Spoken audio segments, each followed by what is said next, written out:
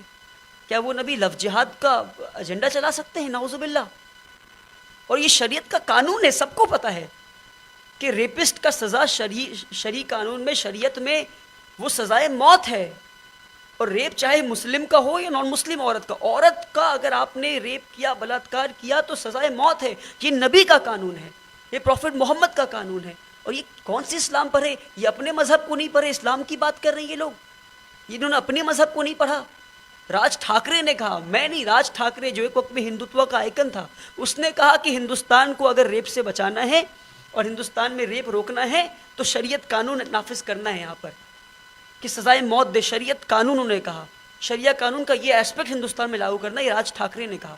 مہاتما گاندھی نے 1937 میں کہا اپنے کانگریس کے سیشن میں کہ اگر تمہیں گڈ گورننس سیکھنا ہے اور اچھے طرح سے دیش چلانا سیکھنا ہے, عمر بن خطاب, خلیفہ عمر کی زندگی کو اٹھا کر پڑھو.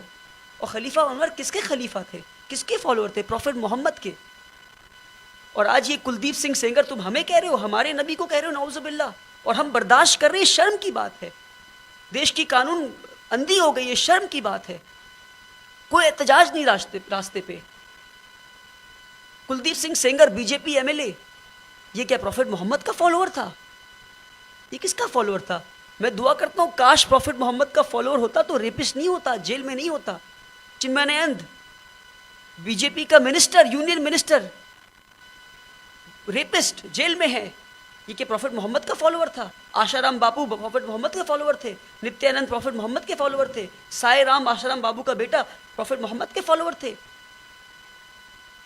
بالکل پروفٹ محمد کے فالوور نہیں تھے. اگر پروفٹ محمد کے فالوور ہوتے تو کبھی ریپسٹ نہیں بن سکتے تھے یہ لوگ. نعوذ باللہ, کیسی گستاخی ہے یہ, ہم کیسے برداشت کر رہے ہیں؟ یہ کیا صبر کا امتحان ہمارا لیا جا رہا ہے آج. اور یہ کہاں سے آئیڈیالوجی؟ یہ ہمیں کہہ رہے ہیں کہ ہمارے نبی عورتوں کے سوداگر. نعوذ باللہ. آپ ان کے جو ہندوتوا کا جو آئیکن ہے ان کا, ساورکر, اس کا کتاب جا کر پڑھے, 6 glorious apex of Indian history, chapter number 8 میں اس نے کہا ہے ستا حاصل کرنے کے لیے اگر عورتوں کا بلاತ್ಕಾರ کرنا ہو تو وہ جائز ہے. یہ ساورکر نے اپنی کتاب میں لکھا ہے. اور کہا کہ شیواجی جب کلیان کے مسلمان راجا کو ہرا دیتے ہیں تو شیواجی کی فوج اس کی بہو کو اٹھا کر لے آتا ہے. تو شیواجی اپنی فوج سے ڈانٹ کے کہتے ہیں کہ بہو کو واپس لوٹا کر آؤ, یہ ہمارے ٹریڈیشن کا حصہ نہیں ہے. تو ساورکر شیواجی کو کہتا ہے وہ غلط تھے, وہ مسلمان عورت کو گرخ لینا چاہیے تھا, اس کا بلاತ್ಕಾರ کرنا چاہیے تھا. جب تک مسلمان عورتوں کا بلاತ್ಕಾರ نہ کرے مسلمانوں میں خوف نہیں بیٹھے گا. یہ ساورکر کی آئیڈیالوجی ہے, اور میں جھوٹ نہیں کہہ رہا. اس کی کتاب اٹھا کر دیکھ لیں, 6 glorious apex of Indian history, chapter number 8. میں چیپٹر نمبر بتا رہا ہوں آپ کو, اٹھا کر دیکھیے اسی کتاب کو آپ. اور یہ ساورکر کے فالوور ہیں جو کشمیر میں جب 8 سال کی بچی آصفہ کا ریپ ہوتا ہے تو وہ جشن میں اور ریپسٹ کے سپورٹ میں بی جے پی کا جھنڈا لے کر اور انڈیا کا جھنڈا لے کر وہ پروٹیسٹ مارچ نکالتے ہیں ریپسٹ کے سپورٹ میں. یہ ہماری آئیڈیالوجی ہے تو تمہاری ہندوتوا آئیڈیالوجی ہے. تم کہتے ہو قرآن کی بات, حدیث کی بات, پروفٹ محمد کی بات. ارے تم نے اپنے کتاب نہیں پڑھا آج تک, تم ساورکر کی آئیڈیالوجی فالو کرتے ہو. تم ریپسٹ ہو, تمہارے سارے ایم ایل اے ریپسٹ ہیں, تمہارے بی جے پی میں سارے ریپسٹ ہیں. تمہارا کرائٹیریا ایم ایل اے بننے کا کہ ریپسٹ ہونا ہے اور تمہارے کرمنل ریکارڈز ہونے ہیں, اور تم ہمارے اوپر انگلی اٹھا رہے ہو. ہمارے نبی نے عورتوں کو نظر اٹھا کر دیکھنے کو حرام کہا اور تم ہم پہ انگلی اٹھا رہے ہو. خاموش رہتی ہے اور یہ ٹریڈیشن چلتا رہتا ہے. جب تسلیمہ نسرین کی طرف سے کوئی بیان آتا ہے تو اگر مسلمان کہتے ہیں تو کہتے ہیں کہ فریڈم آف ایکسپریشن کی بات ہے. آج جس طرح سے نرسنگانند سرسوتی نے کہا ہے تو یہ ٹھیک ہے, فریڈم آف ایکسپریشن میں ایسا تو نہیں کہ کسی دھرم کے خلاف اس طرح کی مطلب بے اوہیات باتیں کی جائے, بیکار کی باتیں کی جائے. دیکھیے وہی فریڈم آف ایکسپریشن کے نام پہ یہ نرسنگانند پہلا انسان نہیں ہے. ان کا ایک بہت بڑا لیڈر ہے پشپیندر کلشیشٹرا. پشپیندر کلشیشٹرا تو یہ لگاتار ویڈیوز بناتا ہے, لو جہاد, یہ جہاد, وہ جہاد. ان کو کس طرح لگام ڈالا جائے؟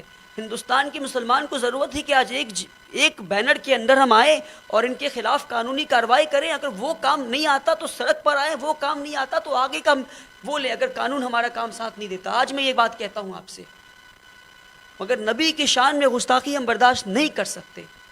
تم کس نبی کی بات کر رہے ہو؟ اس کی زندگی تم نے نہیں پڑھی. تو آج ضرورت ہے کہ ہندوستان کے مسلمان قانونی طریقے سے ان کے خلاف کم سے کم احتجاج تو کریں, پروٹیسٹ تو کریں. اب پروٹیسٹ بھی نہیں کر رہے ہم, ایف آئی آر بھی نہیں کر رہے ہم. قانون کام نہیں آئے تو اس کے بعد ہم اگلا سٹیپ لیا جائے. اس طرح سے کہا کہ بھائی اس پر بیان ہونا چاہیے تو الٹا امانت اللہ کے خلاف ایف آئی آر رجسٹرڈ ہوتا ہے, مگر نرسنگھانند وہی میں کہہ رہا ہوں, آج کیا ہمارا قانون ہے, یہ ہماری ایک الارمنگ وہ ہے, وقت ہے. ہمارے ہندو بھائی سمجھیں, اگر آج ایک مسلمان آپ نرسنگھانند سرسوتی کا سٹیٹمنٹ اٹھائیں اور ہو بہو کاپی کر دیں اور اس میں سے پروفٹ محمد ورڈ کے بجائے رام یا کرشنا یا کسی ہندو گاڈ کا نام ریپلیس کر دیں, تو آج دیکھیں کیا ہوتا دیش میں. آج آگ لگ گئی ہوتی کہیں پر, پورے دیش بھر میں پروٹیسٹ ہو رہا ہوتا, مسلمانوں کا قتل و عام ہو رہا ہوتا, وہ انسان اب تک پھانسی پہ چڑھ گیا ہوتا. پر کیونکہ وہاں پہ کرشنا یا رام کا نام نہیں, پروفٹ محمد کا نام ہے, اس لیے نرسنگھانند سرسوتی پہ نہیں بلکہ جو پروٹیسٹ کر رہا اس پہ ایف آئی آر ہو رہا ہے. تو آج وہ وقت نہ آ جائے کہ مسلمان دیش کے سنویدھان پہ سے اور آئی پی سی پہ سے اپنا بھروسہ کھو دے. لبرل پتہ نہیں کہاں غائب ہو جاتے ہیں, یہ سو کالڈ لبرل کہاں غائب ہو جاتے ہیں, اور کمیونسٹ, لیفٹسٹ اور مارکسسٹ یہ کہاں غائب ہو جاتے ہیں مجھے پتہ نہیں. اور ان پہ جو بھروسہ کر رکھا تھا ہم نے, یہ یہاں پہ ایکسپوز ہو جاتے ہیں یہ لوگ, کہ اگر ان کے مارکس کے خلاف آپ بات کر دو تو یہ جو ہے ایک دم گرم ہو جاتے ہیں. پروفٹ محمد کے خلاف آپ بات کر دیں تو پھر کہتے ہیں freedom of speech, freedom of expression. Freedom of speech نہیں ہے. فریڈم آف اسپیچ کب ہے, فریڈم آف ایکسپریشن کب ہے؟ جب کسی پہ ظلم ہو رہا ہو, اس ظلم کو روکنے کے لیے آواز اٹھاتے ہیں, وہ فریڈم آف اسپیچ ہے. کسی کو ذلیل کرنے کے لیے آپ بات کر رہے ہیں, وہ فریڈم آف اسپیچ نہیں ہے. کسی کا حق دلانے کے لیے آپ بات کر رہے ہیں, وہ فریڈم آف اسپیچ ہے. کسی کے نبی کو, کسی کے دل کو ٹھیس پہنچانے کے لیے بات کر رہے ہیں, وہ فریڈم آف اسپیچ نہیں ہے, وہ ایکسپلائٹیشن آف اسپیچ ہے. اور ایکسپلائٹیشن آف اسپیچ کو ہم برداشت نہیں کریں گے, گستاخی رسول کو ہم برداشت نہیں کریں گے. اور ہماری ڈیمانڈ ہے کہ جلد سے جلد اس پہ سخت سے سخت کارروائی کی جائے, اور ہو سکے تو اسے پھانسی کی سزا دی جائے. اگر نہیں دیا جاتا تو میں یہ کہتا ہوں کہ ہندوستان کے مسلمانوں کا پیشنس ٹیسٹ نہ کریں آپ. یہ وہ لوگ ہیں جو دیش کو آزاد کرانے کے لیے اپنی جانیں قربان کر دی, تو کیا نبی کے لیے اپنی جان قربان نہیں کر سکتے یہ لوگ؟ امید کرتے ہیں میری بات میری نان مسلم بھائی اور مسلمان بھائی تک پہنچی ہوگی, اور انہیں سمجھ میں آیا ہوگا کہ ایسے لوگوں کا علاج کرنا ضروری ہے. اور آپ ایک اور چھوٹا ایگزامپل, کہ آج یہ مسلمان کے پیچھے آ رہے ہیں. ابھی 3 دن پہلے کا نیوز ہے کہ دلی میں سائے بابا کا مندر توڑ دیا. سائے بابا کے مندر میں گھس کر سائے بابا کا آئیڈل توڑ دیا. سائے بابا بھی تو ہندو اپنا آستھا مانتے ہیں ان میں. یہ کہتے سائے بابا مسلمان تھے, اور یہ نیوز ہے, سائے بابا مسلمان تھے, جہادی بول کر ان کا آئیڈل توڑ دیا انہوں نے. تو یہ کسی کے نہیں ہیں, یہ ایک ٹرینڈ چل رہا ہے. بس یہ پاور اور ستا کے لوگ ہیں, بس انہیں, یہ پاگل لوگ ہیں, یہ ایکسٹریمسٹ لوگ ہیں. یہ نہ ہندو ہیں, یہ ساورکر کی آئیڈیالوجی فالوور ہیں, یہ ہٹلر کی آئیڈیالوجی کے فالوورز ہیں. آج سائے بابا, کل سکھ, کل کرسچن, جو سب کے پیچھے آئیں گے یہ لوگ, اگر ان کا علاج نہیں کیا گیا. تو لگاتار جس طرح سے نرسنگھانند سرسوتی کے بیان سے جس طرح سے مسلمانوں کے اندر ایک جو ہے آپ کہہ سکتے ہیں غصہ ہے, اور غصہ ہونا واجب بنتا ہے, کیونکہ آپ کسی کے دھارمک چیزوں کو لے کر, کسی کو بلیف کو لے کر اور پروفٹ کے لے کر جس طرح سے بیان بازی کرتے ہیں, تو کوئی بھی ویکتی ہوتا, اگر کوئی مسلمان کسی ہندو کے خلاف کیا ہوتا تب بھی یہی ہوتا. مگر ابھی سارے لبرل سو رہے ہیں, سارے لبرل جو ہے ابھی سونے کی بات کر رہے ہیں, فریڈم آف ایکسپریشن کی بات کرتے ہیں. اب سوال یہ اٹھتا ہے کہ قانون کو چاہیے کہ زیادہ سے زیادہ جلدی سے جلدی اس پر جو ہے کوئی کٹھور کارروائی کرے, تاکہ اس طرح کے لوگ جو کامنل ہارمونی کو بریک اپ کر رہے ہیں, جو توڑ رہے ہیں, ان کے خلاف کارروائی ہو سکے. جڑتے دوسرے اپڈیٹ کے ساتھ, دھنیہ واد.